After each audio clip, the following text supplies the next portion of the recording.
안녕하세요. 오늘은 1대1 제자 양육자반 두 번째 만남, 하나님의 속성에 대해서 함께 살펴보고자 합니다. 먼저 동반자님과 함께 이 교재를 시작하기 전에 꼭 교육 목표를 읽어 주시기를 부탁을 드립니다. 교육 목표를 함께 읽으시겠습니다. 그리스도께서 다스리시는 삶을 영위하기 위해 그분의 성품을 바로 알게 한다입니다. 또 성경에 의해서 하나님에 대한 의식을 갖게 하고 그 지식이 삶에 어떠한 영향을 끼치는지를 깨닫게 해준다입니다.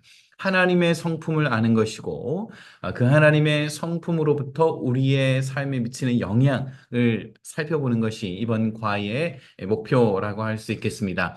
먼저 미리 보기 프리뷰를 한번 살펴보면요. 이번 과에서 저희들은 하나님께서만 가지고 계시는 그 하나님의 속성 또는 하나님의 성품에 대해서 살펴보게 되겠고요.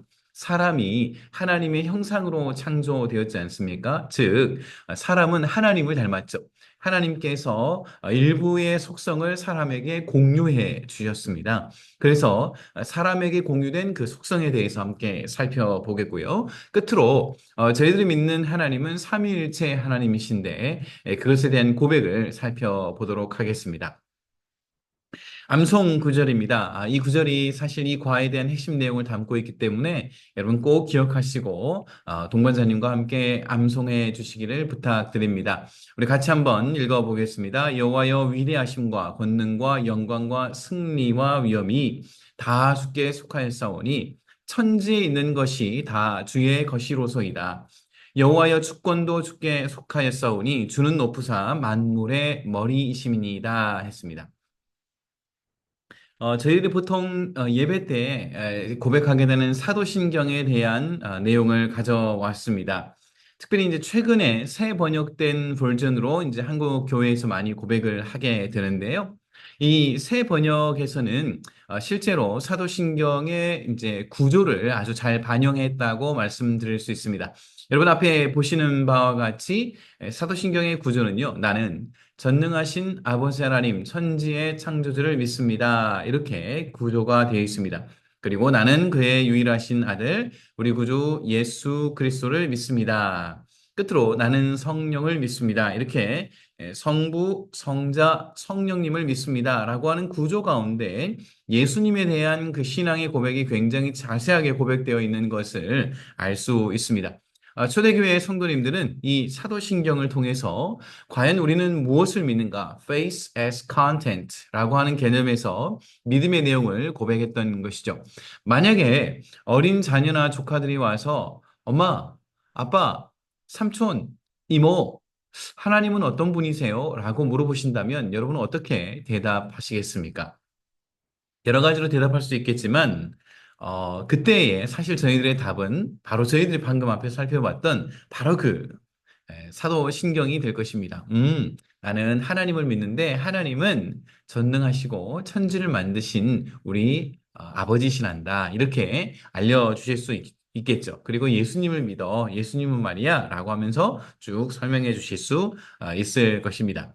자, 그렇다면 특별히 저희들이 이 하나님에 대한 지식, 이제 이번 과에서 다루는데요. 우리는 사람은 어떻게 하나님에 대한 지식을 가지게 되는가? 특별히 현대에 사는 미국 교회 청소년들에 대한 리서치 결과가 있습니다. The Senior Pastor and the Reformation of Youth Ministry라고 하는 책에서 리처드 로스라고 하는 학자는 현대에 사는 청소년들 약 500명에게 설문조사를 했을 때 그들에게 이제 qualitative research를 한 것이죠. 인터뷰를 하고요. 그들이 믿는 하나님을 세 가지 단어로 이제 요약을 했습니다. moral, therapeutic, 디즘이라고 하는 단어로 요약을 했습니다. 모럴은 하나님은 도덕적이고 옳고 그름을 말씀하시는 분으로 인식을 하고 있었습니다. 그리고 세러퓨릭은 내가 언제든지 요청을 하면 지니와 같이 알라딘 램프에 나오는 지니와 같이 나를 도와주고 치료해 주시는 하나님. 디이즘이라고 하는 개념은요. 나를 구원을 하셨지만 나와는 인격적인 관계가 없이 멀리 떨어져 계시는 그런 하나님으로 이제 이해를 하게 된 것이죠. 이들이 교회를 다니면서 습득한 그 하나님, 설교를 들으면서 습득한 하나님에 대한 개념이었습니다. 그러나 저희들은 어떻게 하나님을 아는가? 저희들은 결국 결론만 말씀드리면요. 성경을 통해서 그리고 성령의 인도하심으로 하나님을 알아가게 되는 것이죠. 하나님은 성경을 통해서 하나님이 누구이신지를 객관적으로 나타내 주셨습니다. 그리고 성령님을 보내주셨는데 그 성령님께서 우리의 마음에 하나님이 누구이신지를 구체적으로 경험케 해주시고 깨닫게 해주시는 것이죠. 자, 이렇게 특히 하나님을 어떻게 하는가라고 하는 질문을 가지고 깊이 들어간 학자들도 있습니다. How do we know and what we know? 우리가 아는 것을 어떻게 아는가라고 하는 이 책에서도요. 결론을 말씀드리면 우리는 성부, 성자, 성령 하나님과의 사귐을 통해서 알게 되는 것이죠. 더 구체적으로 말씀드리면 하나님 아버지께서 주신 하나님의 말씀인 성경을 통해서 그리고 보이는 말씀이시죠. 우리 눈에 보이는 하나님, 보이는 말씀이었던 예수 그리스도의 모범을 따라서 그리고 지금도 우리 마음속에 함께 하심 이것을 적용하시는 성령 하나님의 그 적용케 해주심 또는 인도하심 또는 빛을 비추어 주시는 그 성령 하나님의 역사하심을 따라서 저희들이 하나님을 체험하게 되고 만나게 되고 알게 되는 것이죠. 여기에 대한 근거 구절입니다. 요한복음 17장 17절에요. 그들을 진리로 거룩하게 하옵소서. 아버지의 말씀은 진리니이다. 여기 하나님 아버지의 말씀, 성경이죠. 하나님 아버지의 말씀은 진리니이다. 참된 지식이고 truth를 제공하고 있습니다. 라고 기록을 했습니다. 요한복음 14장 6절에요. 예수님이 스스로 밝히셨습니다. 내가 곧 길이요 진리요 생명이니 나로 말미암지 않고는 아버지께로 올 자가 없느니라라고 했습니다. 예수님만이 유일한 길이고 진리고 생명입니다. 하나님 아버지께로 가는 길이죠. 요한복음 16장 13절에도 이제 성령님께서 진리를 우리에게 제공하심을 말합니다. 그러나 진리의 성령이 오시면 성령님의 별명을 진리의 성령님이라고 했고요. 그 성령님께서 너희를 모든 진리 가운데로 인도하시리니 그가 스스로 말하지 않고 오직 들은 것을 말하며 장래일을 너희에게 알리시리라 이렇게 말하고 있습니다. 성부, 성자, 성령 하나님께서 우리를 진리 가운데로 인도하시는 그것을 성경이 증거하고 있죠. 그런 측면에서 저희들은 하나님을 안다라고 할 때 단순히 머리 지식으로만 아는 것이 아니고요. 하나님을 안다는 것은 하나님과의 친밀한 관계를 가진다는 것을 의미합니다. 성경에서 나오는 여기 지금 호세아서도 언급을 하고 있지요. 우리가 여호와를 힘써 알자, 여호와를 알자라고 할 때는 여기서 나오는 것은 관계적인 개념인 것이죠. 대화하고 듣고 또 이해하고 또 고백을 드리고 하나님이 말씀하시는 이런 커뮤니케이션의 과정을 따라서 저희들은 하나님과의 깊은 관계를 가지게 되는 것이죠. 자, 그러면 이제 교재를 보면요. 우리 교재의 구성은 이와 같은 구성으로 되어 있습니다. 하나님만이 가지신 성품에 대해서 한번 토론하도록 되어 있는데요. 주권자이신 하나님, 영원하신 하나님, 전지하신 하나님, 무소부재하신 하나님, 전능하신 하나님, 불변하시는 하나님에 대한 성품이 기록되어 있습니다. 그 하나님께서 우리에게 공유해 주신 성품은 인자함, 성실함, 의로움, 공정함 같은 성품도 공유해 주셨습니다. 끝으로 우리는 삼일체 하나님에 대해 살펴보게 될 텐데요. 저희들이 지금 다 이렇게 대화하려고 하는 것은 사실 기독교 교리라고 부릅니다. 더 디테일하게 설명을 드리자면 이제 theology, 신론이라고 부르죠. 신론, 하나님에 대한 지식이라고 부릅니다. 자, 여기에 이제 교리가 확증되는 과정은요, 두세 개의 어떤 근거 구절들이 있습니다. 또는 더 많은 근거 구절들이 있고, 이것이 공통적으로 담고 있는 그 원리가 이제 센텐스로 언급이 되는 원리화 과정이 있습니다. 그리고 끝으로는 기독교 이제 교리로 발전하게 되는 것이죠. 자, 그렇다면 이제 하나님만이 가지고 계시는 속성이 68페이지부터 나타나 있습니다. 68페이지에 이제 하나님의 주권자이심에 대해서 설명을 합니다. 로마서 16 대상 29장 11절과 로마서 11장 36절 말씀을 읽어보고 이곳에서 하나님께서 모든 만물 위에 높으신 통치자시요 주권을 가지신 가장 높으신 분이심을 언급하고 있습니다. 제가 소록소록으로 된 부분만 읽어보면요. 여호와여 주권도 주께 속하였사오니 주권이 하나님의 것이다라고 하는 것이죠. 로마서 11장 36절에서도 이는 만물이 주에게서 나오고 주로 말미암고 주에게로 돌아감이라. 즉 하나님께서 주관하고 계신다라고 하는 것을 나타내고 있습니다. 이 사실을 생각할 때 오늘 우리의 그 삶의 자세가 어떻게 되는지 굉장히 하나님의 속성을 아는데 이것이 우리의 삶에 굉장히 큰 영향을 미치지요. 바로 나와 우리 가정의 인생의 주인도 하나님이시다라고 하는 개념을 우리가 깨달을 수 있겠습니다. 나의 주인은 하나님이십니다. 내 인생의 주인도 하나님이시고요. 우리의 인생이 하나님의 손에 있습니다. 그러므로 하나님 앞에 맡겨드릴 수 있고 또 하나님을 의지할 수 있는 우리는 참으로 복된 자들입니다. 이 두 구절을 통해서 하나님은 만물을 다스리시는 주권자이심을 알 수 있고 이것을 통해서 내 삶의 자세를 점검할 수 있겠습니다. 이렇게 동반자님과 함께 나누어 주시기를 바라고요. 이와 같은 과정을 통해서 말씀들을 읽고 또 원리들을 발견하고 우리의 삶에 적용하는 이런 과정을 통해서 나머지 내용들도 살펴볼 수 있겠습니다. 특별히 이제 하나님께서 공유해 주신 그런 속성에 대해서도 한번 살펴보면요. 하나님께서는 How is God like us? In his being and in mental and moral attributes라고 했습니다. 그러니까 웨인 그루뎀이라고 하는 신학자는요, 하나님께서는 우리에게 공유해 주신 그런 속성이 있다는 것이죠. 그것에 우리는 인자함, 성실함, 의로움 그리고 공정함에 대해서 이해할 수 있는데 하나님의 인자함 이렇게 기록이 되어 있습니다. 우리가 아직 죄인 되었을 때에 자기의 사랑을 확증하셨다. 하나님은 사랑이 많으신 분이시고 조건 없이 너무나도 죄인이고 연약한 우리들을 향하여서 조건 없는 대가를 바라지 않는 그런 사랑을 베풀어 주셨습니다. 요한복음 3장 16절에서도 하나님이 세상을 이처럼 하나님은 사랑의 하나님이신 것을 알 수 있죠. 하나님은 우리를 사랑하신다는 것을 알 수 있습니다. 그런 사랑을 저와 여러분이 받은 것이죠. 그렇다면 내가 해야 될 일은 무엇인가? 라고 하는 이 질문에 대해서도 한번 여러분 동반자님과 나누어 보시기를 바랍니다. 내가 대가 없는 그런 큰 사랑을 받았다면 오늘 우리도 가족들에게, 오늘 우리도 주변 이웃들에게 하나님의 사랑을 나누어 주어야 할 필요가 있겠습니다. 이제 삼위일체 하나님으로 넘어가 보도록 하겠습니다. 삼위일체 하나님, 참으로 어려운 개념입니다. 하나님은 세 분이신데 하나님은 한 분이시다라고 하는 이 개념 어떻게 됐을까요? 웨인 그루뎀이라고 하는 신학자, 정말 좋은 신학자입니다. 우리 시대에 여러 가지 어려운 신학의 개념을 정말 쉬운 그리고 분명한 표현으로 이렇게 정리한 그런 신학자인데요. 한번 읽어보면요. 삼위일체라고 하는 말은 세 분의 연합 또는 하나 되신 세 분을 의미합니다. 이 용어는 하나님께서 삼위이시지만 한 분이시라는 것을 가르치는 성경적인 표현입니다. 이게 어떻게 됐는가? 세 가지 센텐스가 성경이 말하고 있습니다. 세 가지 센텐스를 thesis죠. 주장문을 말하고 있습니다. 하나님은 삼위이시다. 성부, 성자, 성령이심을 말하고 있고요.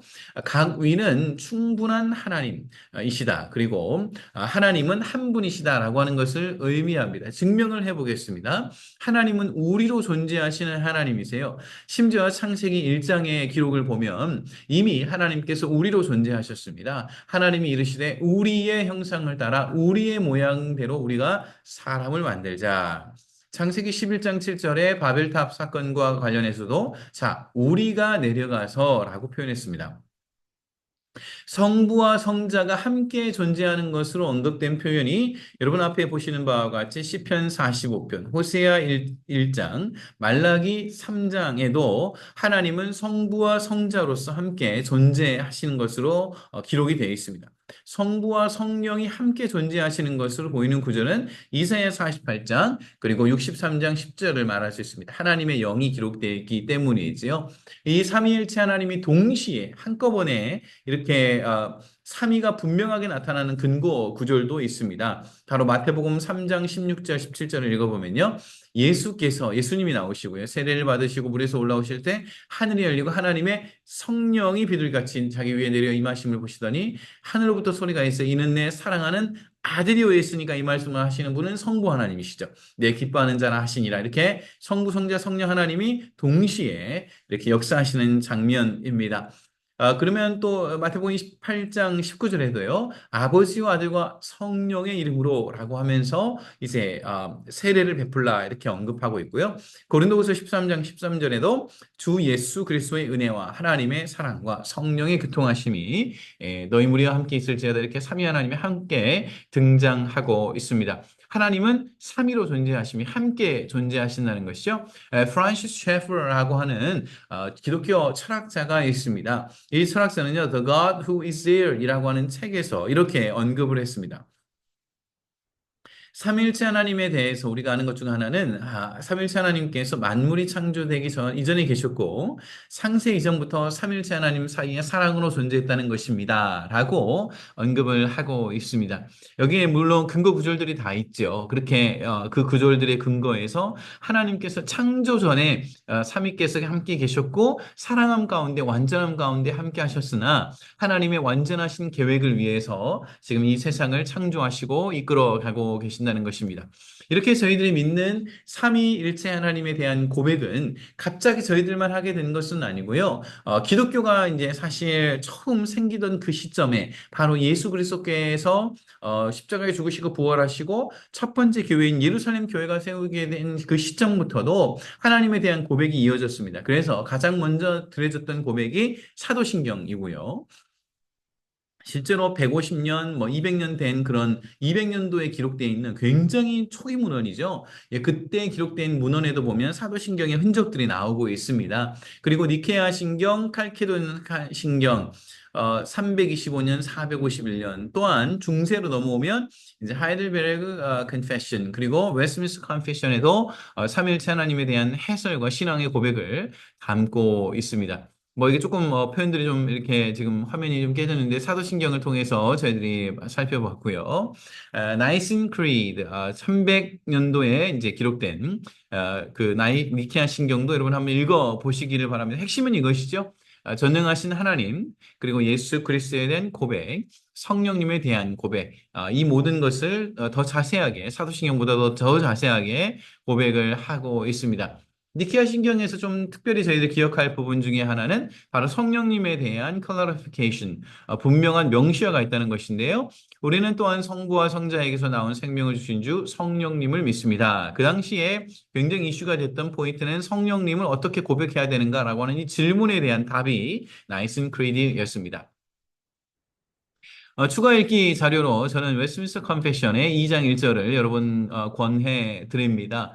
그런가 하면요, 저희들이 참 삼위일체 하나님뿐만 아니라 여러 가지 질문이 들 수 있습니다. 어떻게 머리로 다 이해가 안 되는 부분을 분명히 있기 마련이죠. 그러나 저희들이 기억해야 될 필요가 있습니다. 성경이 가는 곳까지 가고 성경이 멈추는 곳에서 멈추라. 바로 종교 개혁자들의 성경 해석의 원칙이었습니다. 하나님께서 우리에게 완전하게 주신 그 하나님의 말씀 가운데 거기까지 가고 그 이외에 너무나도 사변적이거나 너무나도 벗어난 그런 질문으로 가는 것은 옳지 않다는 것이죠. 실제로 중세교회는 반을 위에 천사가 앉을 수 있다면 몇 명의 천사가 앉을 수 있을 것인가 그렇게 토론을 한 적이 있었습니다. 성경에 있는 주제와는 너무나도 동떨어진 그런 주제였던 것이죠. 천사에 대해서 연구했을지는 모르지만요. 그렇기 때문에 저희들도 성경이 말하고 있는 것을 그대로 믿는 신앙, 그것을 우리가 물려받았다. 그렇게 이해하실 수 있겠습니다. 저희들은 이제 실존주의에서 신본주의로 나아갈 필요가 있는데요. 사실 저희들이 사는 시대를 한마디로 언급하라면 실존주의의 시대라고 말할 수 있습니다. 왜냐하면 중세 또는 근대에 이르기까지 인생에 있어서 가장 중요한 것은 특히 신앙인들에게 있어서는 하나님의 말씀과 하나님의 뜻이었습니다. 그러나 이것이 현대로 오면서 이성이라고 하는 가치가 가장 높은 위치에 오게 되었죠. 이성이 성경보다 더 믿을 만하다라고 주장하는 시대가 있었습니다. 그것을 계몽주의라고 부릅니다. 그러나 그 이후에 저희들은 인간의 극도로 타락한 삶을 보게 됩니다. 1, 2차 세계 대전 같은 그리고 유대인 학살 같은 그런 모습을 보면서 사람이 가지고 있는 이성이 신뢰할 만한 것이 못 되는구나라는 것을 깨닫게 됩니다. 그 세계 대전을 지나면서 사람들에게 찾아온 것은 이제 모더니즘 이후에 포스트 모더니즘이라고 해서 기존에 가지고 있던 모든 기준과 가치를 무너뜨리는 그런 인정하지 않는 그런 시대로 들어서게 되었습니다. 진리를 버리게 된 것이죠. 포스트 모더니즘 사회 가운데 진리가 사라졌기 때문에 이제 사람은 사람 자신에게 집중하게 됩니다. 인본주의라고 부릅니다. 사실은 원래 인본주의는 하나님이 만드신 사람을 존귀하게 여기고 연구하는 그런 휴머니즘이었는데 이제는 인본주의, 사람이 가장 중요한 존재다라고 하는 생각으로 바뀌게 되었습니다. 어, 그런 가운데 나에게 집중하자. 내가 원하는 것은 무엇인가? 나의 욕망을 따르고 나의 느낌이 중요하다. 나의 생각이 중요하다라고 하는 실존주의가 우리 시대를 뒤덮게 된 것이죠. 그래서 여러 가지 성 정체성에 대한 여러 가지 이슈들도 생기고 그리고 기존에 존재하고 있는 모든 가치들은 다 물러나고 내가 중요하다라고 하는 실존주의의 생각이 꽉 사로잡고 있는 시대를 저희들이 살고 있는 것입니다. 성경은 분명하게 말합니다. 세상의 주인은 하나님이신 것과 나의 인생의 주인도 하나님이시다라고 하는 것이죠. 그러므로 우리가 나 중심의 삶이 아니라 지금 일대일 제자 양육을 통해서 저희들이 하려고 하는 것은 무엇이죠? 바로 하나님. 하나님이 누구이신지, 하나님이 나를 향하여 어떤 계획을 가지고 계시는지, 얼마나 놀라운 길로 인도하실지 그것에 집중하는 것이 필요합니다. 마지막으로 호세아서 6장 3절 6절을 읽으면서 마치고자 합니다. 그러므로 우리가 여호와를 알자 힘써 여호와를 알자. 그의 나타나심은 새벽빛 같이 어김없나니 비와 같이 땅을 적시는 늦은 비와 같이 우리에게 임하시리라. 나는 인애를 원하고 제사를 원하지 아니하며 번제보다 하나님 아는 것을 원하노라. 하나님은 저와 여러분들과 함께 교제하기를 원하십니다. 하나님의 풍성하신 사랑과 위대하심을 나타내고자 원하십니다. 여러분 마음을 열고 하나님 앞에 나아가 보시기를 바랍니다. 그렇다면 우리 인생의 밝은 빛을 경험하게 되고 소망을 경험하게 되고 은혜를 경험하게 되고 능력을 경험하게 될 것입니다. 자, 저는 오늘 이 시간까지 이렇게 여기까지 하고요. 오늘 저는 하나님께만 있는 성품, 그리고 사람에게 공유된 성품, 삼위일체 하나님에 대해서 살펴보았습니다. 여러 가지 이 과를 통해서 깨달은 점에 대해서 한번 정리를 해 보시기를 바랍니다. 저는 다음번 세 번째 만남에서 찾아뵙도록 하겠습니다. 감사합니다.